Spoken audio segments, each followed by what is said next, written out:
and welcome to the first in the series of In Conversation with Magid Magid, where this week's theme is the world we live in, which I'll be discussing with my wonderful guest, Yasmine Ouirhrane. In this series of conversations, I speak with European-based guests who are involved in the arts, politics, activism, where we explore the current challenges facing Europe today.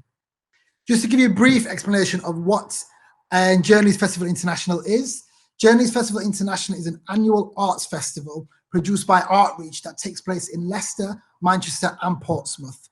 But as you can tell, this year, the festival is all completely online.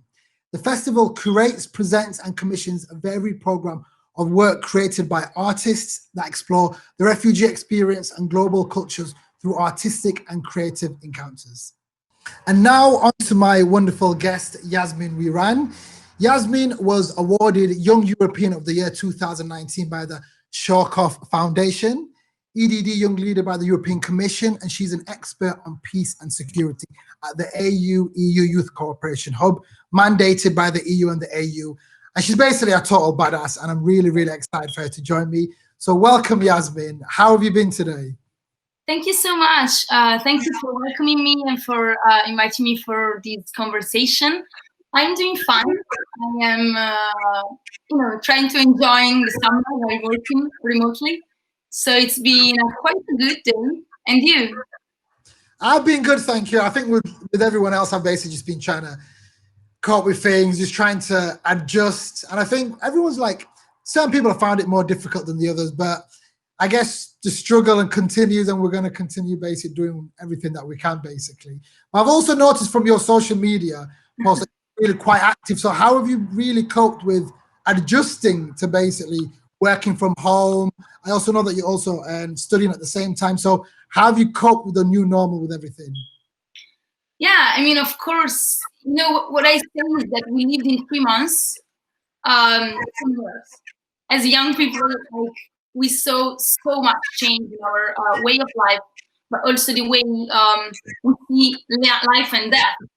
So living through a crisis is also, a time that is challenging. You have to cope with your activism, your work, and your studies, but at the same time trying to keep up, pushing for more positivity and positive narratives in a time where there is no hope. Like, we didn't even know where we'd go out again. And so, I was very, very happy to work on We Belong, the podcast that we launched with other 2 people this year. And we launched it literally 2 weeks before lockdown. So it has been challenging, right? But it was an adventure. Yeah, definitely. And I think it's fair to say, like, for someone who's young, you've achieved so much. And I actually first came across you while I was at the European Parliament. And I guess the question is, like, where a lot of other young people also be keen to know is, what really motivates you? Like, what kind of makes you get out of the bed in the morning to be like, right, we're going to be doing this? So, like, what are some of your motivation factors? Well, as my podcast, the podcast I co-founded says, I want to put out there this message that is that we belong. And so for a long time, my identity has been questioned as a woman, as a person of color, as an immigrant daughter living in a society where I have an accent in pretty much every language I speak. So, I had to prove that I belong. And for me, it's not even a passion that I have to do activism, or it's really a need, because I've grown up in a context where you see a lot of violence and exclusion. And so I wanted to first of all, prove to people that we actually can contribute positively to society as minorities in Europe, but also to remind to my people, to people that come from the same background as me and that feel excluded or self-exclude in a way.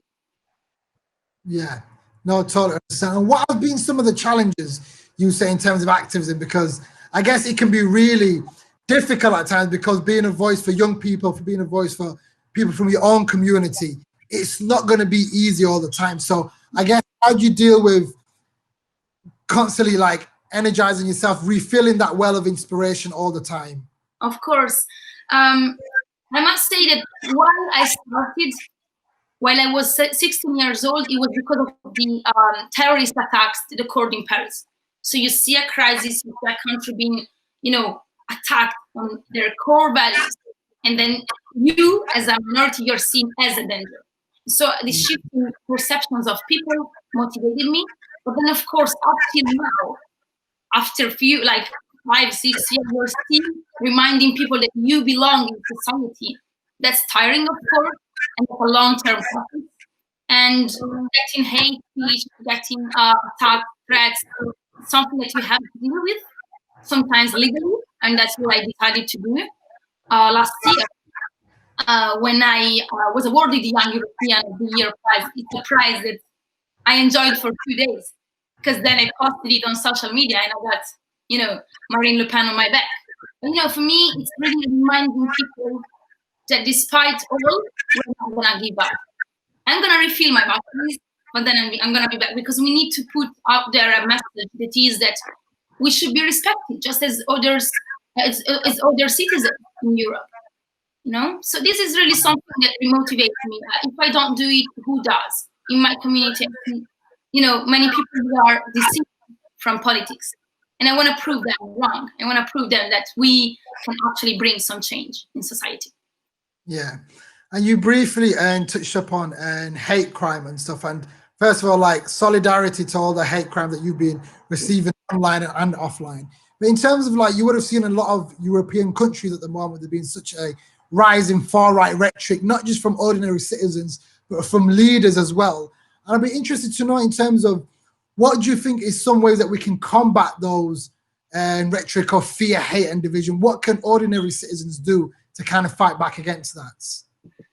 I think you, through your work, proved it very well through your Europe Biggest Bigots Awards, joking about far-right, calling them out, not being afraid to speak. And, we all learn from each other. So this is why, for me, it's super important to keep talking, because, they're not just smarter or more prepared than us, those people that threaten Europe. They're just good at communicating. And I've learned it when I saw Salvini going from being, in a party that was very far from becoming, elected, to becoming a minister of interior in Italy. So, for me, we need to know how they do it and do better than them, because people believe in them just because they keep talking every day on social media and on media. And so we need to be as present as these people are. Hate is very present in society. We need also to bring peace, and that's my goal. Yeah, and I think it's fair to also to point out the people that hate Muslims are the ones that hate Jewish people, who hate the Roma community. It's in our best interest to actually work and collaborate with other people from different backgrounds who are also minorities in their own right. And I think there's a lot more that we can be done, and there's a lot more we should be expected from our leaders to do as well. So just one quick point I'd love to ask is, I guess growing up, everyone's got their own kind of role models and people that they kind of look up to. So I think for our audience, they'll be interested to know someone that's basically speaks many languages, regardless if you've got an accent on it. I would rather speak multiple languages and have many accents than only speak 1 or 2 languages. But who've been some of your role models growing up?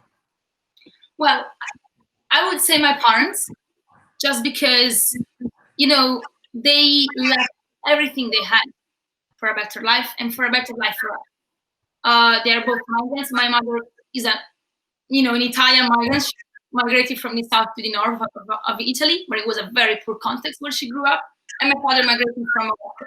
So for me to see them, and to be myself a first-generation university student, achieving, some milestones and just even getting a diploma, I should thank them. And so for me, they were role models. They were the one pushing me to do more, to go to New York, to, even though I wasn't really sure of myself, they were the one motivating me. And I think it's super important to have, your family supporting you, also creating yourself mentally.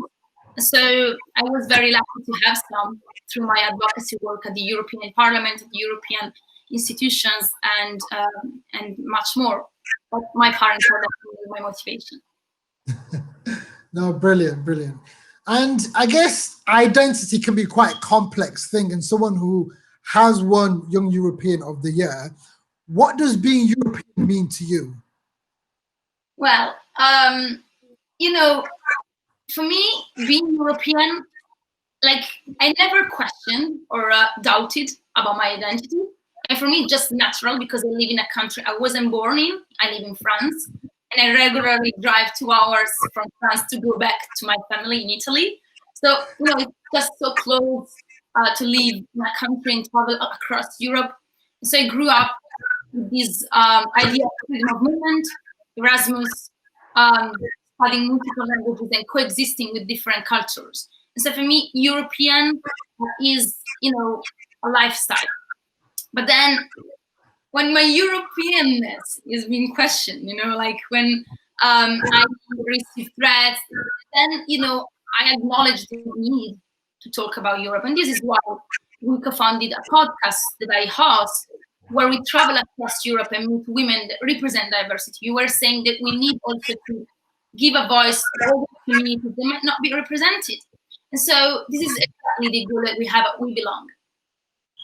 Yeah, no, I completely understand. And I am, without a doubt, I have got every confidence that you will go on to do amazing things. So this next question might never be far-fetched, but if Yasmine was the all supreme leader of Europe in some capacity or in a leadership role, what would be some of the things that you would like to enact and do as a leader? I mean, it's a tough one. I don't know what a supreme leader looks like in Europe, because unfortunately, I don't see that many today, ones on power, not that proud of the policy they've been carrying. But let's look at the fact. Like, the European Commission is mostly white.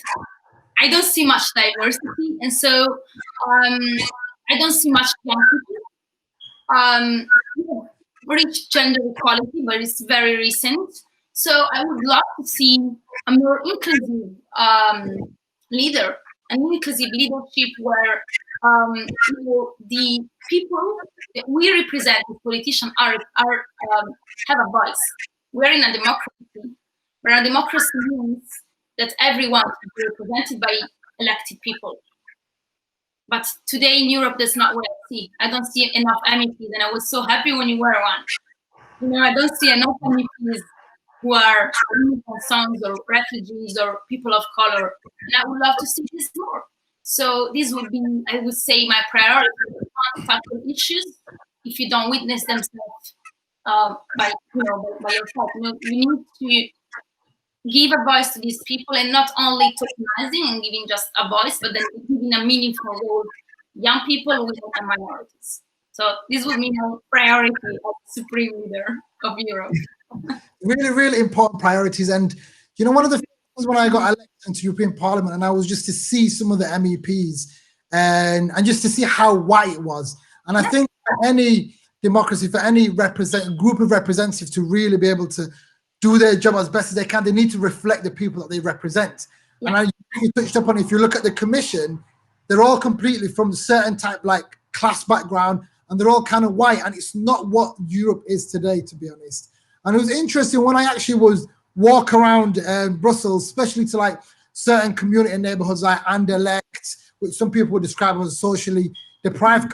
I would ask people, oh, I work at the European Parliament. And a lot of them didn't really know what the European Parliament did, what the role of MEPs were. And it kind of just made me think, if people in Brussels that live in Brussels aren't engaged with the European Union or the European Parliament, or don't know what its function is, how do we expect people in Barnsley or Barcelona to really engage, to feel like they're actually part of this and that they feel represented? So I think representation is a real thing, but also just, you see it as well with the whole Black Lives Matter movement that happened all across the world recently. And to hear certain EU commissioners basically discussing whether there is a race issue, and I think that's the issue, is the fact that we're discussing whether there is a problem rather than accepting there is a problem and actually trying to work towards the solutions. Exactly. Yeah, things are a bit bleak, but we've got a long way to go, and hopefully with you and doing the amazing work you do, we'll reach our goals a lot sooner as well. But kind of just moving on, as you know, like the whole world's a bit bleak at the moment, especially things around Europe as well. So what do you think what role can young people have in shaping the future of Europe? Yeah, I mean, you just mentioned something so crucial, which is the role of Europe and the role of young people, and how far the institutions are in the eyes of young people. In my community back in Grenoble, where I live, I was talking about the European Parliament to some young people. They don't even know what it is. Can you imagine? And they are immigrants. So, and they are French, by the way. So, if we don't make sure that politics is something that is understood and witnessed by everybody, we can't talk about youth growth.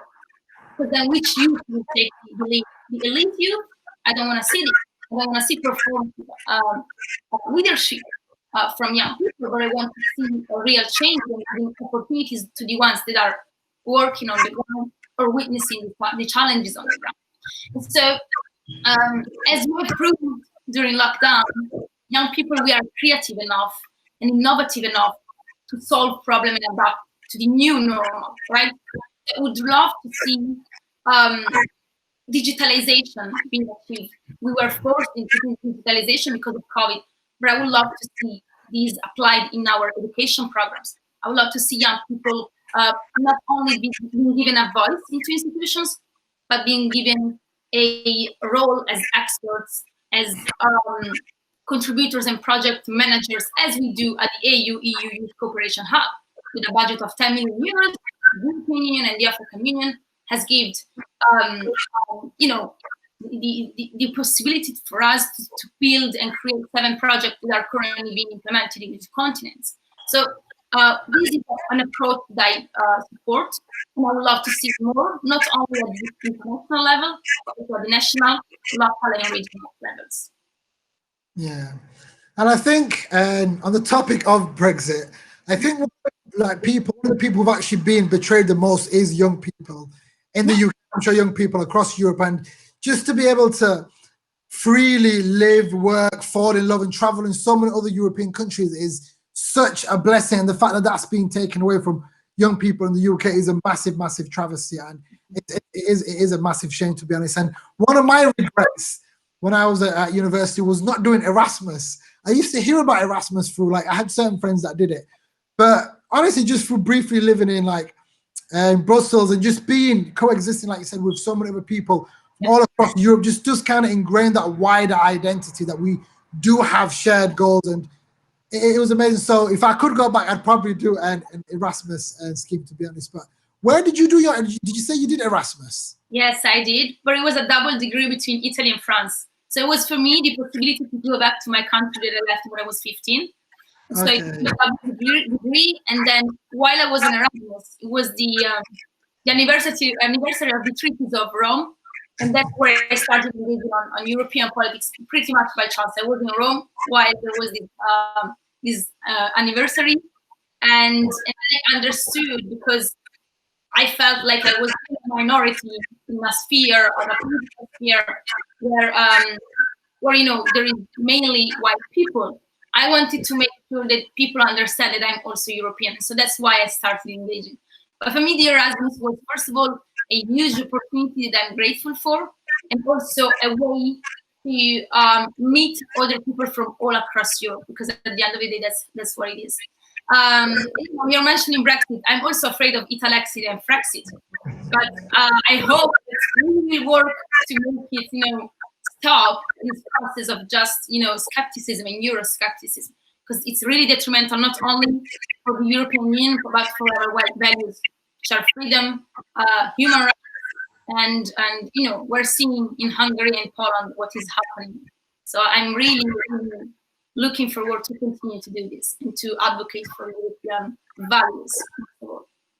Definitely. One of the great initiatives that the EU do is they give free travel to anyone who's 18 to go traveling across on the Eurostar across Europe. And that was something many people in the UK didn't know about. I only found out when I was an MEP, and my nephew was 18 at the time. So I told him to apply for it, and he literally got a free pass to travel around Europe. But he's the last cohort of British young people who's going to do that. But then that got ruined because of the whole pandemic. So he's had to change his plans, basically.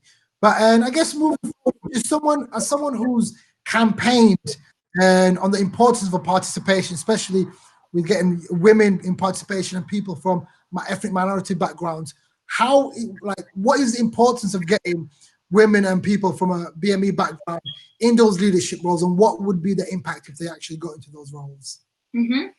So I think it's not just important, but it's essential and useful. And I don't mean it's useful for us as women, as minorities, as young people, but it's useful for the country that is going to do this. It's proved that when a woman is in power or in a cabinet of a minister, a prime minister, the healthcare system increasingly improves. And we have seen that the GDP improves. When women are educated enough to get meaningful roles and affordable jobs, the country is wealthier. So, for me, it's not only about what we can do for young women or people, but also what they can do for us. Investing on age, gender, ethnicity, giving a lens to our recruitment practices, what can we achieve from that? Our current policy and private sector and decision makers, they're often, from the same category, white or male. And I want to see something different in this. So I think it's not only important, but essential. Yeah, no, and 100% agree. And it's now the fact that Britain has left the European Union. You see a massive loss in terms of like BME leaders across European Parliament, European Union. So I'm hoping the fact that we do see a lot more young people, especially women. To give you an example, look at Iceland. I think all of Iceland's cabinet at the moment are all women. And I think even statistically, as I'm sure you already noticed, where we have got women leaders in certain member states and countries around the world, things are basically a lot better for the citizens. But what does the future look for Yasmine at the moment? Is there anything you're currently working on or you kind of hope to achieve in the future? Well, what I'm currently working on, it's We Belong.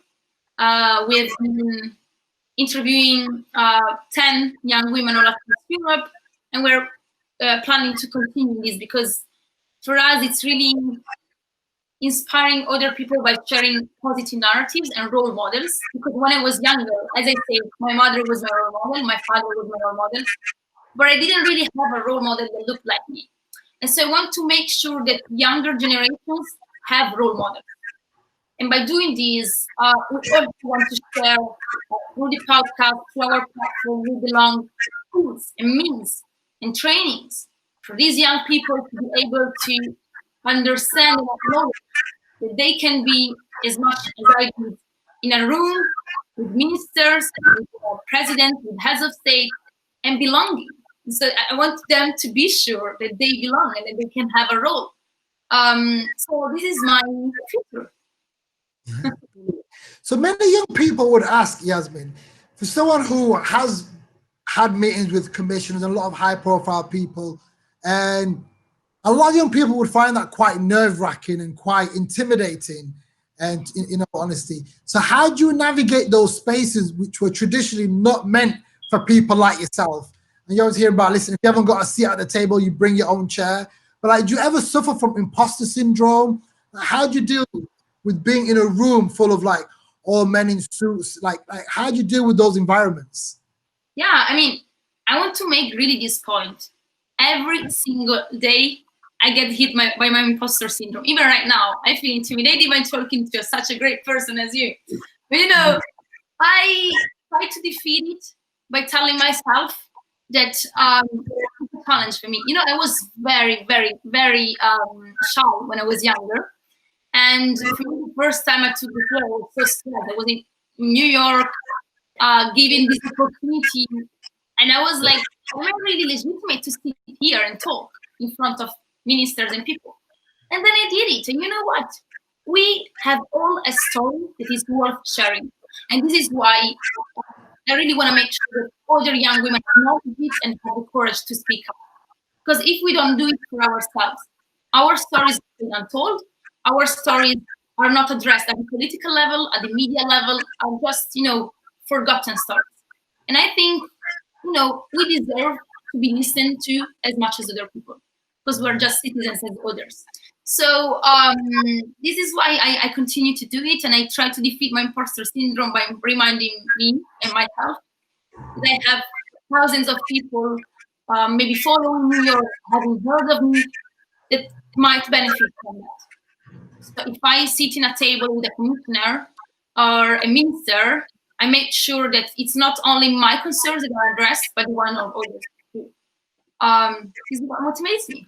That's So, and being a citizen in Italy, Yasmine, you've definitely come across a certain gentleman called Salvini, who is at best a coward among so many other things, to be honest. And how does seeing some of the policies that he enacts, like leaving migrants out on the sea and not doing anything to save and help some of these migrants, how can we combat all the things that he's doing, and what message does that send, not only in Italy to current migrants, but all across Europe?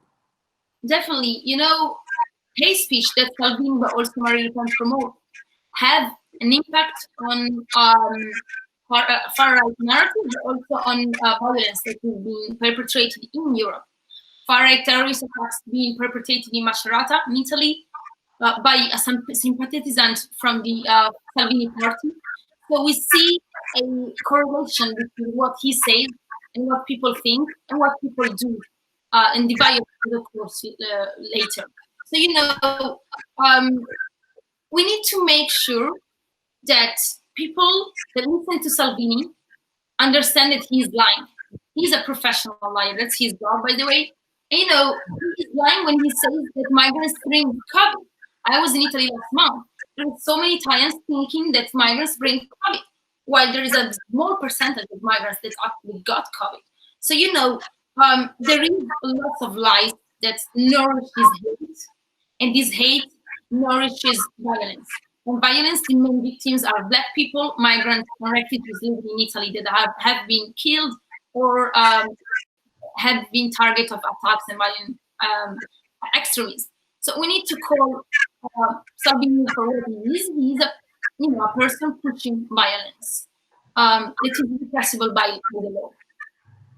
Yeah, and I guess like some of the rhetoric which literally dehumanizes a lot of migrants has got a very dangerous precedent. And like you said, what a lot of the stuff that he says, people end up acting on those words, because I guess people feel empowered when you see like a leader, or one of the leaders of the country, treating migrants in such a repulsive way. It kind of gives a notion that it's okay to speak negatively and treat them in this way. And I had the privilege of going to, and correct me, Reggio Emilia, which was a region in Bologna, and during the elections in January, just to kind of help out in terms of to beat, the lead candidate, which was Salvini's candidate. Do you see that people are coming together from different political parties to oppose Salvini's dangerous actions and rhetoric, to be honest? Is there like a unified aspect of bringing people together and working on that at all? I mean, you were very lucky. You went in the most left city in Italy. But, I went on holiday in Italy last month. I was in the south of Italy, where my mom was born. It's a very poor area, and people, they just get very, scared when they see me. I was with a Black friend. She was called with the N-word in the middle of the street. And this is just so normal, because we are the older for that. We don't belong there. And for me, it was even, most, it was so like dramatic, because my mom was born in that city. But that's how it is. It's just about ignorance. And then there is a huge gap between the north and the south of Italy. So the way people are, getting educated is not the same. And the way people see migrants, also because it's next to the Mediterranean, next to borders and to the Mediterranean Sea, where migrants come, people are just scared, and they see us as, the threat, the problem. So it's easy for Salvini then to use us and be like, they are, we are a scapegoat. They are the problem. It's not corruption. It's not the elite established since 20 years. It's not, politics. It's Europe and migrants. That's, the scapegoats of Salvini. But that's how it is. We just need to deconstruct what he says and make people understand that actually migrants in Italy are contributing to the GDP. They're contributing and paying taxes to pay the retirement of old people, because it's a very old population, the Italian population. And so migrants are being a positive, contribution to society. but that's not what Salvini and other people promote and say. So we need just to remind them what the facts say. Yeah. Migrants just generally enrich all our lives in every aspect, whether that be culturally, through music and arts, through the food. Like in the UK, our national dish is a curry called chicken tikka masala, which is basically an Indian cuisine. So literally it was built by immigrants, and so was so many other European countries. And I think just to have that value more than anything and just treat them literally as humans is something we shouldn't even be asking for, in all honesty. But we have to remain steadfast and move forward. But that's definitely wise words indeed. And I remember a lot of young people would always ask me, man, how do you get involved in politics? Or like, can I be a politician? This and that. And honestly, the reality is, it's the people that we see as politicians in suits and whatever. Like, honestly, like I know so many young people who are more articulate, who would make better representatives than some of these so-called politicians that have basically been handed or basically been privileged enough to get these roles. So I think a lot of time is empowering young people, and I guess giving them the skills and the tools that they actually need to actually fulfill those things. So I'm 100% on board in everything that you represent. And I just want to say thank you so much for joining us, Yasmine. And we look forward to seeing all the amazing work you do. And as ever, if there's anything we can do to help, let us know. Thank you so much. It's such a pleasure, and I hope many young people will be able to, get a voice at the table and achieve milestones and get inspired by those works. Thank you so much for having me. No, thank you very much. Make sure you check out next week's video with the wonderful guest, Rasha Deb, who is a visual artist, and we will be discussing the theme of how we see the world.